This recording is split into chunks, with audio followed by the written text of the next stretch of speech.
Yeah, good afternoon, good morning, and good evening, wherever you guys might be. Thank you so much for taking the time to join up with us and listen to me talk about cybersecurity once more. Guys, we're coming up against Cybersecurity Awareness Month, and what we decided to do is rather than be a part of the noise next month, we wanted to do one this month and talk about one of the biggest holes or gaps in your guys' cybersecurity, and that's your employees, sadly to say. So let's go ahead and get it started and let's get going. One thing I wanted to bring up to everybody is about 2 days ago, I know it says yesterday, but pretty much about 2 days ago, the last 48 hours, Microsoft has seized over 338 websites. And these were seized as a phishing as a service. So kind of like my IT service company, there's companies or make-believe companies out there that they're selling phishing as a service. And Microsoft was able to take down and seize over 338 websites or domains to help combat the phishing against the Office 365 platform, the Google platform. And this is what they're doing to essentially bring down now these threat actors who are attacking everybody. The other things amongst the threat landscape is, again, AI. I know last month we talked about AI and how to use it for good. Obviously, when we're using it for good, people are also going to use it for bad. What we're seeing is a lot of AI generated emails that look very legit. Spelling mistakes are gone. Um, miss wording is gone. But what we're still seeing is the flight or fight turn on right there, where it's what can we do to get you to stop thinking about what this email is saying and react, because we're creating a sense of urgency. So the AI is still doing it. It's doing it a little bit better. It's a little bit cleaner.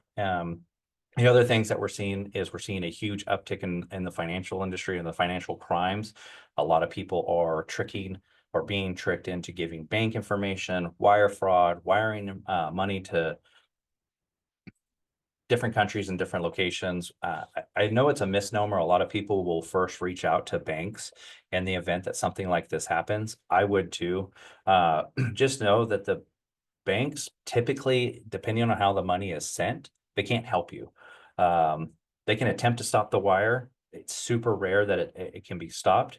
And a lot of times, based on how you send the money, there are ramifications if the bank is online, is on the hook for the money, or if you're on the hook for the money. So always be mindful of that information. And if the money can be withdrawn or brought back, depending on how you send it, ACH or a wire transfer, typically super rare that they can get the money back. Also, you need to understand that banks need to be notified within about a 24 to 72 hour period. The FBI needs to be notified about a 24 to 72 hour period. Anything after 72 hours, they pretty much consider it gone. And your local law enforcement and your insurance companies, you want to notify them as soon as possible. The reason why you're notifying local law enforcement is to start to generate a timeline of all of the things that you did to notify authorities to try and get this money back. Lastly, but probably within your first couple of phone calls, your IT department or your IT provider. The other thing I wanted to talk about is there's a huge uptick in PDF attachment attacks, especially around financials or invoices. What we're seeing is we're seeing a lot of malicious code in the PDF files, and there's a couple of ways that you can combat that. One, which is a very strict one, do not accept any PDF files via attachment. That's going to block everything, but it's also going to block potential good PDFs getting through.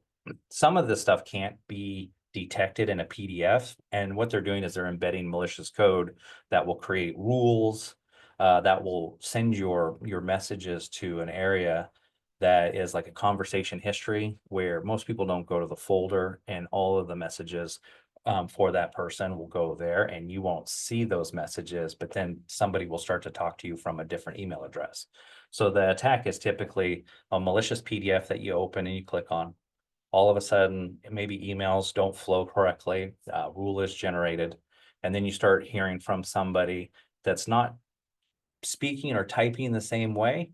Be mindful of those things. Also be mindful of the email address, because the email address almost always changes.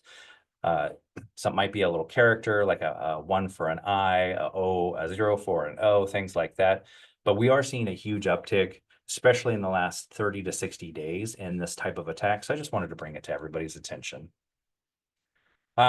The other portion of this threat landscape is your business and your business security plan. We want to make sure that with the increasing of security threats, your cybersecurity plan, what you're doing to combat this is solid, strong, it's repeatable, it's defensible, and it's trainable. We want to make sure that we're, with the new AI tools, that we're constantly updating that information. We're either being mindful of what's being sent to us, or we're training our staff on how to look for those things. The other thing that's kind of making this difficult is a lot of people have gone to a decentralized workplace. Some of it's bring your own devices, and we can't necessarily always control that without a good company policy that has a bring your own device or a BYOD device, if anybody's ever heard that nomenclature. What that basically is stating in that policy is either they have to use a company-owned device, which we'll always recommend, or if they insist on using their own personal device, they have to hit a specific security subset. That's like EDR, antivirus, anti-malware. Unless your business runs on a compliance, almost always in a compliance industry, you have to use company-owned equipment. I would never go away from that. Even in a non-compliance business, I would always recommend company-owned equipment because you have legal control over that system. You can always get it back. And then the last one I think a lot of people aren't thinking about, and this is getting a lot tougher, is the insurance policy compliance. A lot of people don't think about this, but an insurance policy was actually put to me a really good way here recently, where they stated it's not a policy, it's a contract. And I stopped and thought about that, and I was thinking, yeah, you're absolutely correct, because I'm saying that I'm going to do these things and you're going to back me in the event of something bad happens. And those things might be like, I will deploy two-factor, I will deploy an EDR, or I will deploy security software. And then lastly, I will deploy some kind of training for my staff. If you miss any one of those items, the contract is null and void. They don't have to protect you. And that's the biggest thing that we're seeing right now. And I talked about this about 2 months ago in our other cybersecurity, where we just talked about insurance policies and what it takes to stay within those insurance policies guidelines. I would highly recommend going back and seeing it if you didn't, if you weren't a part of that webinar at that time, because we do really go a deep dive into insurance policies and their compliances. But today, really what we wanted to talk about and what I wanted to show everybody is this is how we address and look at businesses. Right in the middle, we have our logo. It's our business. We have Seventh, right? We have its policies and its procedures and the core of the company. Then we look at the data, right? And that's the wrapper around that. The applications that we use to protect ourselves, our clients, and our information. The computers that we use, keeping them up to date. The human element, which we're going to talk about, and I've highlighted a lot of the different things that we can do for it, the network, and then the perimeter. The perimeter is going to be the firewall. The network is going to be that all the cables you guys get to see us plug in everywhere. Sometimes a closet may be dirty, or it may be really clean and it looks great, but that's the network side of things. But really, let's focus on the human element, because in a lot of cases, the human element is looked over the most, and they're the weakest link. So what we typically talk about in this situation is employee training, phishing simulation, dark web scanning. That's where a company like mine is monitoring the dark web for stolen information that is brought up about the company. That information could be hacked accounts, passwords, communications about the firewalls or the networks that company is operating on. Next is compliance standards. You have FTC, you have GDPR, HIPAA, NIST, CMMC, just to name a few. Those are standards that the company has to adhere to, and they have to train their staff on how to adhere to that. If their staff is not trained to those standards, they're going to fall flat. Insurance policy requirements. What are my exclusions? What am I required to do to maintain that contract between me and the insurance company stands an issue or something that might happen? And then lastly, the company policies. I know I put the company policies last because a lot of these have a lot of negatives if you don't follow them versus company policies. Typically, if a company policy's not followed, slap on the wrist, somebody may get written up, but it may not be completely detrimental to the company unless they open a big, huge door. But I never want to knock company policies. I mean, all of these should be number one, but we have to give an order to it somehow, some way. So when we're looking at technology, everybody pumps out technology. We all have the latest and greatest. We're jumping into AI. But what's the point of having the technology if we're not training our staff how to use it, how to protect it, and how to protect each other? I really want to spend that time where you're thinking about, are we training our staff on the tools that we're purchasing and using? Do they know to have how to be safe and secure? And what can we do to improve that? And typically through those is a training policy. Like, how do we train our staff? And if you have a cyber insurance policy, it's not a should we train our staff, it's a must. And stop and think about that. If you have an insurance policy, are you lining up your employees to be trained? And a training doesn't have to be an hour long. I think it's a misnomer. I think trainings can be fun and they can be small and they can be short. The biggest thing is repetitive. The insurance companies want to see them be repetitive. And how often do you do them? Do we do them weekly, monthly, quarterly, yearly? However you break it up, stop and think. Are you guys prepared now? Do you have the adequate training in place to say to your insurance provider, yes, we train? Because if you can't say yes, then we need to start at a basic, let's set up training. If you say yes, well, is it defensible? And can you put together enough information to show proof that not only did you train, that everybody passed, the people who failed, were they retrained and did they pass? And is there a timeline? Everything I'm mentioning right now is exactly what it takes to show the insurance companies or in a court of law that they were properly trained, because this kind of you want to help take away negligence at that point and liability. The other thing I think of, and when I talk to people about doing training or cyber liability policies, is there's like if I don't have to pay for it now, I will roll the dice, and if something happens, I'll make up for it then. In a lot of cases, people are not understanding that an event can be extremely costly. Um, if your company was to wire $1 million today fraudulently, where it was not meant to go, the company who's supposed to be receiving the $1 million still wants their million. So now, are you out one or are you out two? Can your company withstand something like that? Where does your insurance policy come in? So it's like, should we just take a little bit and pay a little bit now and get everybody prepared and get them up and ready to protect the company, to protect the data, to protect the money, to protect everything overall? As we throw up these statistics, and for the investments, the return of, the ROI, the security awareness training, it's a small investment. A lot of times it's a part of IT services. If you ask your IT provider, they should be providing it for you. There are more costly and there are cheaper versions. So it's just who's gone out to get it, who has set it up. But typically the training is fairly inexpensive to what a full breach looks like. Um, if it's not a part of your IT company's offering, I would definitely love to talk to you about that, because it should be. It's 2025. This should be a part of our standard operating procedures to help protect our clients. And the reasons why is it's not just you guys getting sued, or it's not just your insurance company getting sued. IT companies are being targeted as well, because there is a base structure of what's expected to protect a company, and they're looking to name that as well. So I would say an ounce of prevention is worth a pound of cure. Benjamin Franklin, right there. Pretty simple phrase. I think that every approach to IT should be looked at this point, right? Every little bit we can do to prevent is way better to the right of boom. Something bad happens, now we're working double time, triple time, quadruple time, when maybe we could have just done a little bit more before. And that's not just on the IT. Cybersecurity primarily is on the business itself. It's the driving factor to protect to all your data.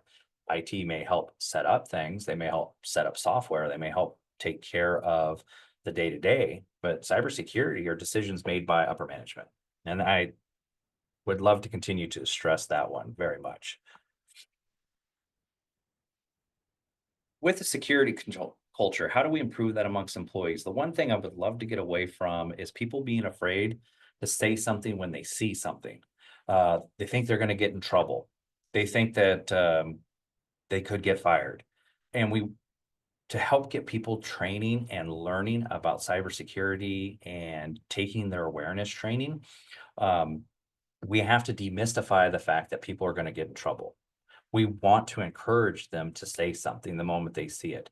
I hate the conversation with something bad happened, and they're like, "Oh yeah, I noticed like a couple weeks ago something weird came in and my computer started doing something odd, but I was too busy, or I didn't think about it." Or I did notice that the email address changed, but I was still talking to the same person when you weren't. You didn't stop and look and listen about it. But the idea is if you see something odd, say something, ask questions. Shouldn't be afraid to get in trouble. The other thing is practice makes perfect, right? Training for your staff is never a one and done. It's a yearly commitment. It's a part of the job. It's a part of each person's position to constantly learn, grow, and improve. And then once you kind of make it a part of the culture of the businesses, cybersecurity training, much like anything else, just becomes synonymous with the business. So yeah, we do a cybersecurity training every week. We learn about how to spot phishing. We are tested with a phishing simulator, and we're all passing, or some of us are failing, but we're all improving upon that. So how does a training typically work? You know, with the security awareness training and the simulated phishing, what should happen is your guys' videos should be 3 to 5 minutes long. We like to use the cartoon method. It seems to stick in the brain a little bit better. There's been a lot of studies on visually the cartoon method working better than maybe just even me sitting here talking about it, right? A quick little 3 to 5 minute video, a 3 to 5 question um, test, pass or fail. Then you go back, and if there's any failures, you retrain. Um, the steps that you're trying to take when looking for a security training company, or if your IT offers it, there's some big things you want to look at. What does the library look like? Our library is over 99 different videos that encompass not just America's base security issues, but also the EU and other places, because businesses might do business, or businesses may sell their tools overseas, and then you are under the guise of GDPR, which a lot of people don't necessarily know that in the EU, you have to give the people the ability to understand the data that you're tracking, keeping, and how do you use that data. And the EU can reach over into America and ask for proof. So there's things like that that you want to make sure that there's a huge, vast library of videos to cover everything that fits in your business. Make sure that they hit all the fundamentals of your security principles, your frameworks, your requirements. That could be your frameworks for compliance like FTC, NIST, CMMC, HIPAA. Make sure that they're interactive, engaging. If a video is boring, who's going to do it? If it's a quick little 2, 3 minute video, most people are going to do it. They're going to do it pretty quick. They're going to retain a lot of that information. And then repetitively, we're going to continue to train. The other thing is how easy is it to get my training out? Like if somebody fails, how do I get them retrained? So those are a couple of things to be looking for when making the decision on your training, or when you're talking to your IT. What does that training look like? And these are the questions to ask them. The next up is the simulated phishing campaigns. Our goal in a simulated phishing campaign is to make you fail. Not because we're mean, not because we're we just want to have a good time and make you feel bad about the fact that you fail, but we're trying to be just as smart as the people on the outside who are attempting to hack you. And we want you to be on the lookout for the data that's being requested. Just like Microsoft shut down the 300 plus websites and that phishing as a service companies, they were making very real looking Office 365 pages, gathering usernames and passwords, right? In a simulation, we're probably going to do that as well, or we're going to use the UPS, Amazon, a lot of different things which people receive daily, just to see if they're on the lookout for it. It's not that we're being mean. It's just we want everybody to be kind of cued in on the information that's coming in. The other biggest thing is getting the analytics to strengthen your cyber insurance. I know I've touched on this a little bit, but I'm gonna hit on it again because I want to drive it home. You have to have a timetable and trackable, traceable evidence to show if something to come up. And it's pretty easy with a good training policy that people can take the videos, pass them, you go through the phishing simulations, and you have this nice timeline line to work with everybody so that the insurance company doesn't deny your claim if and when something happens. Anytime new employees start, they should also have to go through the gambit of training. I know it's adding more to the training process, but first day of work, let's have them start off on the right foot. Let's have them start off on the right cybersecurity foot as well. I think Ronald Reagan said his information is the oxygen of our age. It seeps through even the most fortified borders. I think this one is super important because we as IT, we're always trying to create an impenetrable fortress. The human side of it allows gaps or holes or emails to get through.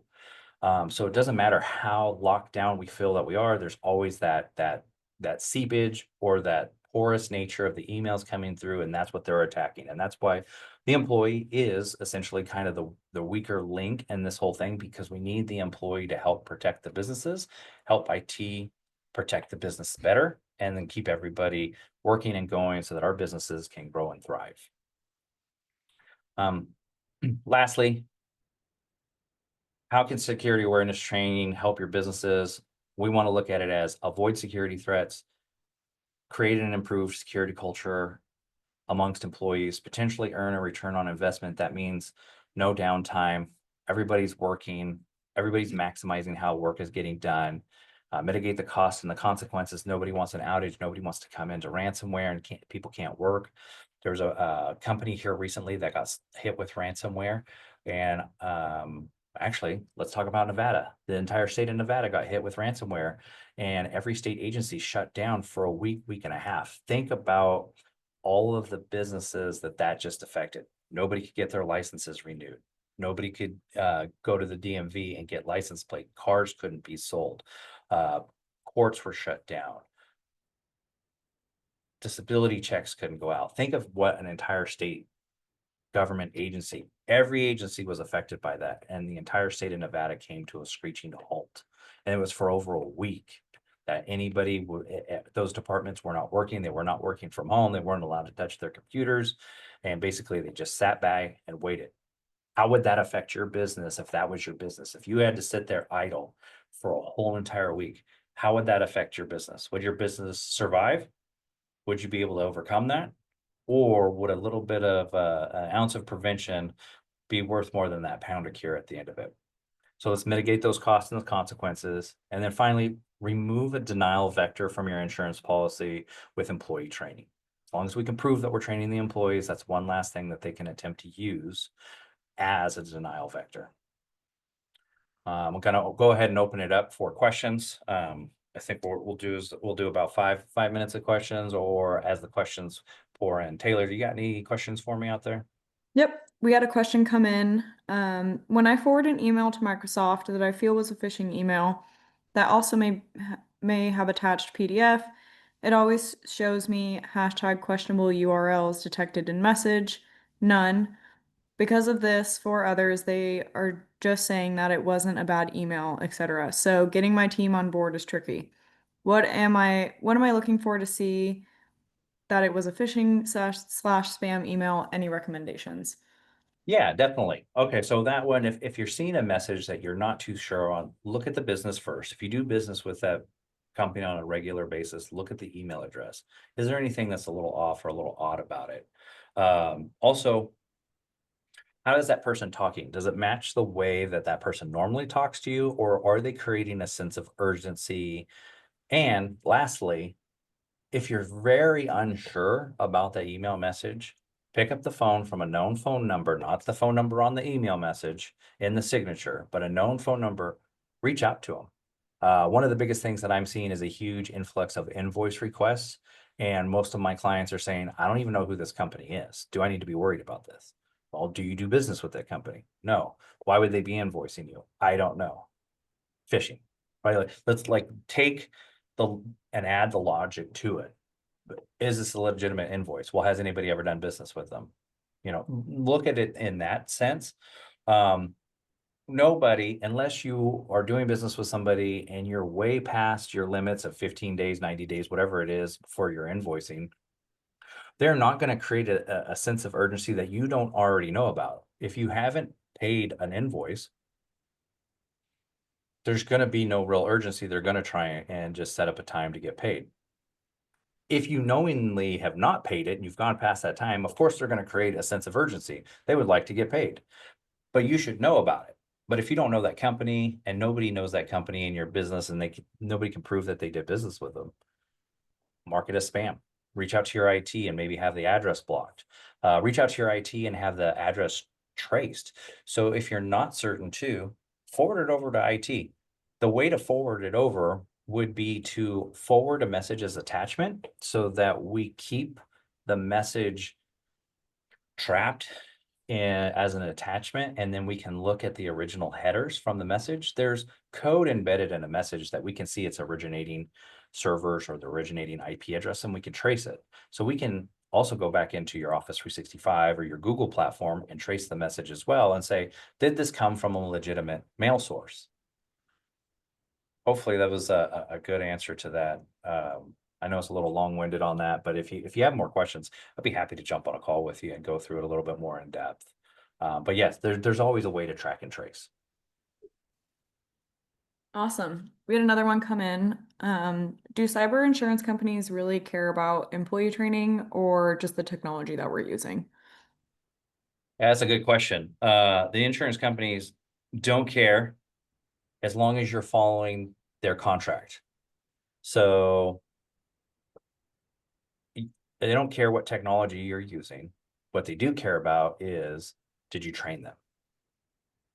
And is it viable training? And is there a timeline to that information?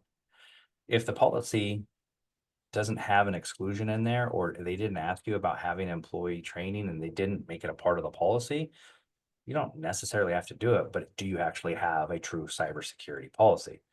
Every insurance form that I have filled out or have answered questions on for all of my clients always have a question about training, and is it trackable, traceable, and evidentiary? Can you pull up that information in a very short period of time and show us that you have proof of training, people passed, failure, anybody who failed was retrained and they pass. So the technology is not as important. Awesome. We had another one come in. How can I get buy-in from my team to take cybersecurity seriously without scaring them? That's a great question. Thanks on that one for whoever posted that.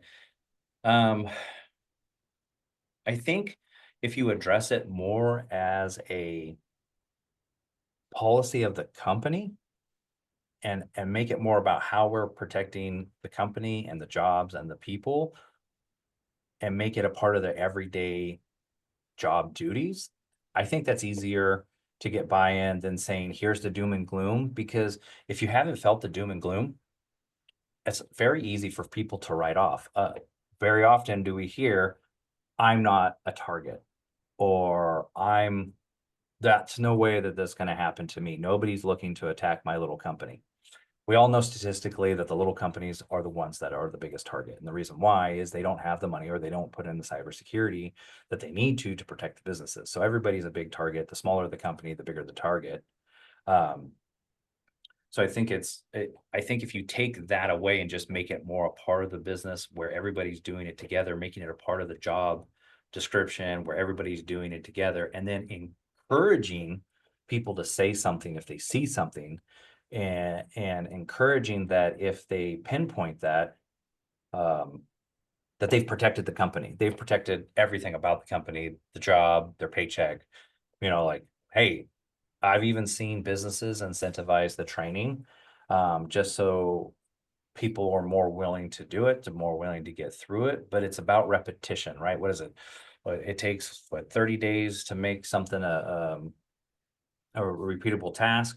It takes like a day or two to not do it, for it to go back to the things where they were. So as long as we repeatedly do these tasks, it will become a habit.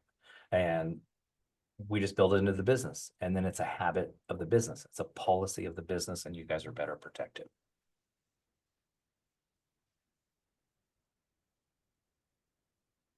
Any other questions out there, Taylor? Nope, that was our last one.